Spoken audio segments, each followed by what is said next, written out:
What if one of Hollywood's darkest secrets was never meant to be solved? What if the most infamous unsolved murder in American history wasn't a mystery, but a warning? A message carved into flesh, left in the open, daring the world to look closer and daring the powerful to look away.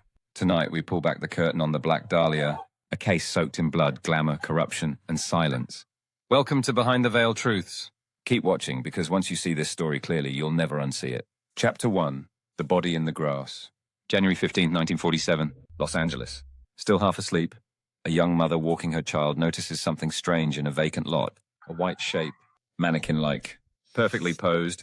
As she steps closer, the truth hits her like a scream caught in the throat. It's a woman's body, cut clean in half at the waist, drained of blood, washed.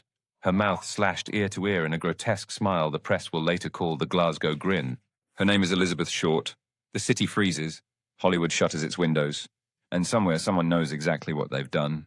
Chapter 2, The Girl Who Wanted to Be Seen. Elizabeth Short wasn't famous, but she wanted to be. She drifted through post-war Los Angeles like a ghost in red lipstick, beautiful, broke, and chasing the mirage of Hollywood stardom. Men bought her drinks, producers promised auditions, doors opened, then quietly closed. The tabloids would later brand her the Black Dahlia, a name as seductive as it was cruel, borrowed from a noir film soaked in sexualized myth. But here's what rarely gets said. Elizabeth wasn't a starlet scandal.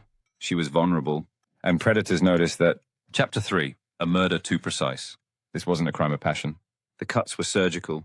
The body was posed. No blood at the scene, meaning the murder happened elsewhere. Police surgeons whispered a chilling theory. Whoever did this knew anatomy very well. Doctors, medical students, butchers, or someone protected enough to never be questioned properly. Chapter 4, The Killer Writes Back.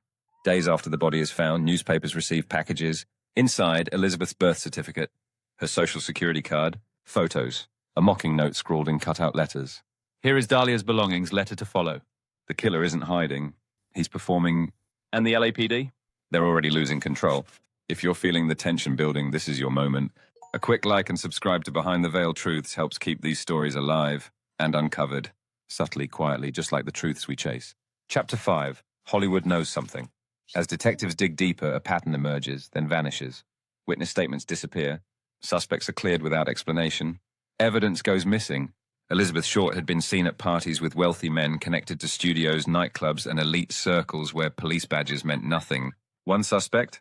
A brilliant surgeon with a fascination for dismemberment. Another? A well-connected socialite whose family name opened every door. Dozens confessed, none convicted. Ask yourself, was this incompetence or containment? Chapter 6, The Case That Refused to Die. Decades pass. Books accuse doctors. Sons accuse fathers. Former detectives break silence on deathbeds. One investigator famously said, the case was solved. Just not officially. Why? Because solving it would have exposed something far uglier than a killer. Systemic protection. Hollywood corruption. Police compromise. Justice wasn't blind. It was gagged. Chapter 7, Why It Still Haunts Us. The Black Dahlia isn't just a murder. It's a symbol of a city built on illusion, a justice system that bends for power, and a woman reduced to a headline instead of remembered as human. And that's why this case still grips us, because deep down we know, if it happened once, it can happen again. Before we close this chapter, tell us in the comments, do you think the killer was protected? Was this a lone murderer or something darker? And should unsolved cases like this be reopened no matter who it implicates? Your theories matter more than you think. Final chapter, The Smile That Never Faded. Somewhere in Los Angeles, the sun still shines on that empty lot. No marker, no justice. Just silence. Elizabeth Short never became a movie star, but her story outlived Hollywood's golden age and still exposes its darkest veins. And this is only one story. If you want more investigations into crimes buried by time, power, and fear, Behind the Veil, Truths is just getting started. Because the truth doesn't stay hidden forever. It waits. Next time we go deeper.